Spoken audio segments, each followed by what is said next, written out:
এমন সময়ে সেই অদ্ভুত পৃথিবীর এক অদ্ভুত রাত্রে কে বলিয়া উঠিল, শিগগিরই চলে আয়, এই গাড়িতে জায়গা আছে। মনে হইল যেন গান শুনিলাম। বাঙালি মেয়ের গলায় বাংলা কথা যে কি মধুর, তাহা এমনি করিয়া অসময়ে অজায়গায় আচমকা শুনিলে তবে সম্পূর্ণ বুঝিতে পারা যায়। কিন্তু এই গলাটিকে কেবলমাত্র মেয়ের গলা বলিয়া একটি শ্রেণীভুক্ত করিয়া দেওয়া চলে না। এই কেবল একটি মানুষের গলা, শুনিলেই বন বলিয়া ওঠে, এমন তো আর শুনি নাই। চিরকাল গলার স্বর আমার কাছে বড় সত্য। রূপ জিনিসটি বড় কম নয়, কিন্তু মানুষের মধ্যে যাহা অন্তরতম এবং অনির্বাচনীয়, আমার মনে হয় কণ্ঠস্বর যেন তারই চেহারা। আমি তাড়াতাড়ি গাড়ির জানালা খুলিয়া বাহিরে মুখ বাড়াইয়া দিলাম, কিছুই দেখিলাম না। প্ল্যাটফর্মের অন্ধকারে দাঁড়াইয়া গার্ড তাহার এক চক্ষু লণ্ঠন নাড়িয়া দিল। গাড়ি চলিল। আমি জানালার কাছে বসিয়া রহিলাম। আমার চোখের সামনে কোনো মূর্তি ছিল না, কিন্তু হৃদয়ের মধ্যে আমি একটি হৃদয় রূপ দেখিতে লাগিলাম। সে যেন এই তারাময়ী রাত্রির মতো আবৃত করিয়া ধরে, কিন্তু তাহাকে ধরিতে পারা যায় না। ওগো সুর, অচেনা কণ্ঠের সুর, এক নিমেষে তুমি যে আমার চিরপরিচয়ের আসনটির উপর বসিয়া আসিয়াছ। কি আশ্চর্য পরিপূর্ণ তুমি! চঞ্চল কালের ক্ষুব্ধ হৃদয়ের ওপরে ফুলটির মতো ফুটিয়াছে, অথচ তার ঢেউ লাগিয়া একটি পাপড়িও টলে নাই। অপরিমেয় কোমলতার এতটুকু দাগও পড়ে নাই। গাড়ি লোহার মৃদঙ্গে তাল দিতে দিতে চলিল। আমি মনের মধ্যে শুনিতে শুনিতে চলিলাম, তাহার একটি মাত্র ধোঁয়া, গাড়িতে জায়গা আছে। আছে কি জায়গা, আছে কি জায়গা যে পাওয়া যায় না। কেউ যে কাউকে চেনেও না, অথচ সে না চেনাটুকু যে কুয়াশা মাত্র, সে যে মায়া, সেটা ছিন্ন হলেই যে চেনার আর অন্ত নাই। ওগো সুধাময়, যে হৃদয়ের অপরূপ রূপ তুমি, সেই কি আমার চিরকালের চেনা নয়? জায়গা আছে, আছে, শীঘ্র আসিতে ডাকিয়াছ, শীঘ্রই আসিয়াছে, এক নিমেষেও দেরি করি নাই। রাত্রে ভালো করিয়া ঘুম হইল না। প্রায় প্রতি স্টেশনেই একবার করিয়া মুখ বাড়াইয়া দেখিলাম। ভয় হইতে লাগিল, যাহাকে দেখা হইল না সে পাছে রাত্রেই নামিয়া যায়। পরদিন সকালে একটা বড় স্টেশনে গাড়ি বদল করিতে হইবে। আমাদের ফার্স্ট ক্লাসের টিকিট, মনে আশা ছিল ভিড় হইবে না। নামিয়া দেখি প্ল্যাটফর্মে সাহেবদের আর্দালি দল আসবাবপত্র লইয়া গাড়ির জন্য অপেক্ষা করিতেছে। কোনো এক ফৌজের বড় জেনারেল সাহেব ভ্রমণে বাহির হইয়াছেন। 2-3 মিনিট পরেই গাড়ি আসিল। বুঝিলাম ফার্স্ট ক্লাসের আশা ত্যাগ করিতে হইবে। মাকে লইয়া কোনো গাড়িতে উঠি, সে এক বিষম ভাবনায় পড়িলাম।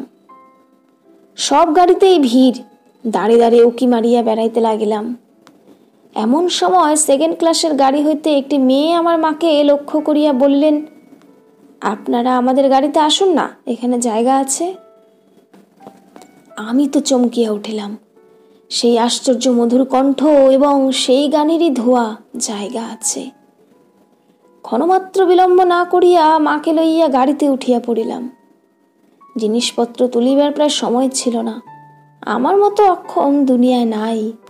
সেই মেয়েটি কুলিদের হাত হইতে তাড়াতাড়ি চলতি গাড়িতে আমাদের বিছানাপত্র টানিয়া লইল।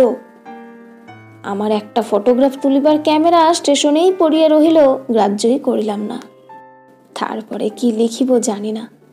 আমার মনের মধ্যে একটি অখণ্ড আনন্দের ছবি আছে, তাহাকে কোথায় শুরু করিব, কোথায় শেষ করিব।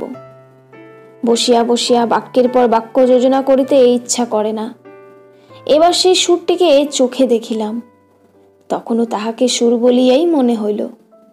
মায়ের মুখের দিকে চাহিলাম, দেখিলাম তার চোখে পলক পড়িতেছে না। মেয়েটির বয়স 16 কি 17 হইবে, কিন্তু নবযৌবন ইহার দেহে মনে কোথাও যেন একটুও ভার চাপাইয়া দেয় নাই। ইহার গতি সহজ, দীপ্তি নির্মল, সৌন্দর্যের সুচিতা অপূর্ব, ইহার কোনো জায়গায় কিছু জরিমা নাই। আমি দেখিতেছি, বিস্তারিত করিয়া কিছু বলার আমার পক্ষে অসম্ভব। এমনকি সে যে কি রঙের কাপড় কেমন করিয়া পরিয়াছিল, তাহাও ঠিক করিয়া বলিতে পারিব না।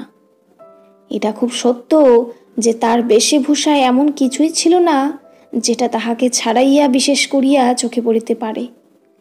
সে নিজের চারিদিকের সকলের চেয়ে অধিক রজনীগন্ধার শুভ্র মঞ্জরির মতো সরল বৃন্তটির উপরে দাঁড়াইয়া যে গাছে ফুটিয়াছে সে গাছকে সে একেবারে অতিক্রম করিয়া উঠিয়াছে। সঙ্গে দুটি তিনটি ছোট ছোট মেয়ে ছিল, তাহাদিগকে লইয়া তাহার হাসি এবং কথার আর অন্ত ছিল না। আমি এক হাতে বই একটা লইয়া সেদিকে কান পাতিয়া রাখিয়াছিলাম। যেটুকু কানে আসিতেছিল সে তো সমস্তই ছেলে মানুষদের সঙ্গে ছেলে মানুষই কথা। তাহার বিশেষত্ব এই যে তাহার মধ্যে বয়সের তফাৎ কিছুমাত্র ছিল না। ছোটদের সঙ্গে সে অনায়াসে এবং আনন্দে ছোট হইয়া গিয়াছিল। সঙ্গে কতগুলো ছবিওয়ালা ছেলেদের গল্পের বই, তাহারই কোনো একটা বিশেষ গল্প শোনাইবার জন্য মেয়েরা তাকে ধরিয়া পড়িল।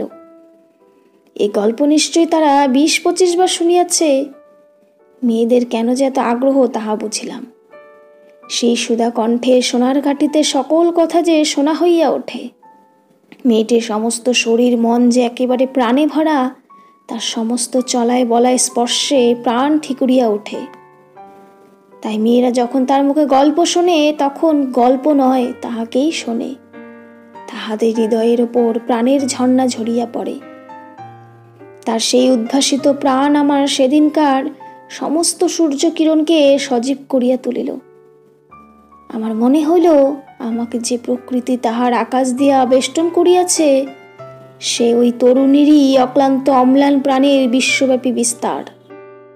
পরে স্টেশনে পৌঁছেতেই খাবারওয়ালা ডাকিয়া সে খুব খানিকটা চানামুট কিনিয়া লইল এবং মেয়েদের সঙ্গে মিলিয়া নিতান্ত ছেলে মানুষের মতো করিয়া কলহাস্য করিতে করিতে অসংকোচে খাইতে লাগিল।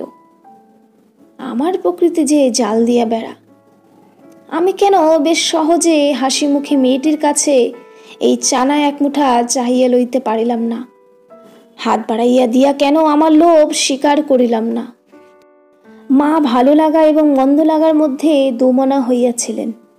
গাড়িতে আমি পুরুষ মানুষ, তবু ইহার কিছুমাত্র সংকোচ নাই। বিশেষত এমন লোভীর মতো খাইতেছে সেটা ঠিক তার পছন্দ হইতেছিল না। অথচ ইহাদের বেহায়া বলিয়াও তার ভ্রম হয় নাই। তার মনে হইল এ মেয়ের বয়স হইয়াছে কিন্তু শিক্ষা হয় নাই। মা হঠাৎ কারোর সঙ্গে আলাপ করিতে পারেন না। মানুষের সঙ্গে দূরে দূরে থাকাই তার অভ্যাস। এই মেয়েটির পরিচয় লইতে তার খুব ইচ্ছা, কিন্তু স্বাভাবিক বাধা কাটাইয়া উঠিতে পারিতেছিলেন না। এমন সময় গাড়ি একটা বড় স্টেশনে আসিয়া থামিল। সে জেনারেল সাহেবের এক দল অনুষঙ্গী এই স্টেশন হইতে উঠিবার উদ্যোগ করিতেছে। গাড়িতে কোথাও জায়গা নাই। বারবার আমাদের গাড়ির সামনে দিয়া তারা ঘুরিয়া গেল। মা তো ভয়ে আড়ষ্ট, আমিও মনের মধ্যে শান্তি পাইতেছিলাম না। গাড়ি ছাড়িবার অল্পকাল পূর্বে একজন দেশি রেলওয়ে কর্মচারী নাম লেখা 2খানা টিকিট গাড়ির 2 বেঞ্চের কাছে লটকাইয়া দিয়া আমাকে বলিল, এই গাড়ির এই 2 বেঞ্চ আগে হইতে 2 সাহেব রিজার্ভ করিয়াছেন, আপনাদেরকে অন্য গাড়িতে যাইতে হইবে। আমি তো তাড়াতাড়ি ব্যস্ত হইয়া দাঁড়াইয়া উঠিলাম। মেয়েটি হিন্দিতে বলিল, না, আমরা গাড়ি ছাড়িব না। সে লোকটি রোগ করিয়া বলিল, না ছাড়িয়া উপায় নাই। কিন্তু মেয়েটির চলিষ্ণুতার কোনো লক্ষণ না দেখিয়া সে নামিয়া গিয়া ইংরেজ স্টেশন মাস্টারকে ডাকিয়া আনিল। সে আসিয়া আমাকে বলিল, আমি দুঃখিত, কিন্তু শুনিয়া আমি কুলিকুলি করিয়া ডাক ছাড়িতে লাগিলাম। মেয়েটি উঠিয়া 2 চক্ষে অগ্নিবর্ষণ করিয়া বলিল, না, আপনি যাইতে পারিবেন না, যেমন আছেন তেমনই বসিয়া থাকুন। বলিয়া সে দ্বারের কাছে দাঁড়াইয়া স্টেশন মাস্টারকে ইংরেজি ভাষায় বলিল, এ গাড়ি আগে হইতে রিজার্ভ করা, এ কথা মিথ্যা কথা। বলিয়া নাম লেখা টিকিট খুলিয়া প্ল্যাটফর্মে ছুড়িয়া ফেলিয়া দিল। ইতিমধ্যে আটদালি সমেত ইউনিফর্ম পরা সাহেব দ্বারের কাছে আসিয়া দাঁড়াইয়াছে। গাড়িতে সে তার আসবাবপত্র উঠাইবার জন্য আটদালিকে প্রথমে ইশারা করিয়াছিল। তারপর মেয়েটির মুখে তাকাইয়া তার কথা শুনিয়া ভাব দেখিয়া স্টেশন মাস্টারকে একটু স্পর্শ করিল এবং তাহাকে আড়ালে লইয়া গিয়া কি কথা হইল জানি না। দেখা গেল গাড়ি ছাড়িবার সময় অতীত হইলেও আরো একটা গাড়ি জুড়িয়া দিয়া তবে ট্রেন ছাড়িল। মেয়েটি তার দলবল লইয়া আবার এক পত্তন চানামুট খাইতে শুরু করিল, আর আমি লজ্জায় জানলার বাহিরে মুখ বাড়াইয়া প্রকৃতির শোভা দেখিতে লাগিলাম। কানপুরে গাড়ি আসিয়া থামিল। মেয়েটি জিনিসপত্র বাঁধিয়া প্রস্তুত। স্টেশনে একটি হিন্দুস্তানি চাকর ছুটিয়া আসিয়া ইহাদিগকে নামাইবার উদ্যোগ করিতে লাগিল। মা তখন আর থাকিতে পারিলেন না, জিজ্ঞাসা করিলেন, তোমার নাম মা? মেয়েটি বলিল, আমার নাম কল্যাণী। শুনিয়া মা এবং আমি দুজনেই চমকিয়া উঠিলাম। তোমার বাবা? তিনি এখানকার ডাক্তার, তার নাম শম্ভুনাথ সেন। তারপরেই সবাই নামিয়া গেল। মামার নিষেধ অমান্য করিয়া মাতৃ আজ্ঞা ঠেলিয়া তারপরে আমি কানপুরে আসিয়াছি। কল্যাণীর বাপ এবং কল্যাণীর সঙ্গে দেখা হইয়াছে। হাত জোর করিয়াছি, মাথা হেট করিয়াছি। শম্ভুনাথবাবু হৃদয় গলিয়াছে, কিন্তু কল্যাণী বলে আমি বিবাহ করিব না। আমি জিজ্ঞাসা করিলাম, কেন? সে বলিল, মাতৃ আজ্ঞা। কি সর্বনাশ, এই পক্ষেও মাতুল আছে নাকি? তারপরে বুঝিলাম মাতৃভূমি আছে। সেই বিবাহ ভাঙার পর হইতে কল্যাণী মেয়েদের শিক্ষার ব্রত গ্রহণ করিয়াছে। কিন্তু আমি আশা ছাড়িতে পারিলাম না। সেই সুরটি যে আমার হৃদয়ের মধ্যে আজও বাজিতেছে, সে যেন কোন ওপারের বাঁশি। আমার সংসারের বাহির হইতে আসিল, সমস্ত সংসারের বাহিরে ডাক দিল। আর সেই যে রাত্রি অন্ধকারের মধ্যে আমার কানে আসিয়াছিল, জায়গা আছে, সে যে আমার চিরজীবনের গানের ধোয়া হইয়া রহিল। তখন আমার বয়স ছিল 23, এখন হয়েছে 27। এখনো আশা ছাড়ি নাই, কিন্তু মাতুলকে ছাড়িয়াছি। নিতান্ত এক ছেলে বলিয়া মা আমাকে ছাড়িতে পারেন নাই। তোমরা মনে করিতেছ আমি বিবাহের আশা করি? না, কোনো কালেই না। আমার মনে আছে কেবল সেই এক রাত্রির অজানা কণ্ঠের মধুর সুরের আশা। জায়গা আছে, নিশ্চয়ই আছে, নইলে দাঁড়াবো কোথায়? তাই বৎসরের পর বৎসর যায়, আমি এখানেই আছি। দেখা হয়, সেই কণ্ঠ শুনি, যখন সুবিধা পাই কিছু তার কাজ করে দিই। আর মন বলে, এই তো জায়গা পাইয়াছি। ওগো অপরিচিতা, তোমার পরিচয়ের শেষ হইল না, শেষ হইবে না, কিন্তু ভাগ্য আমার ভালো, এই তো আমি জায়গা পাইয়াছি।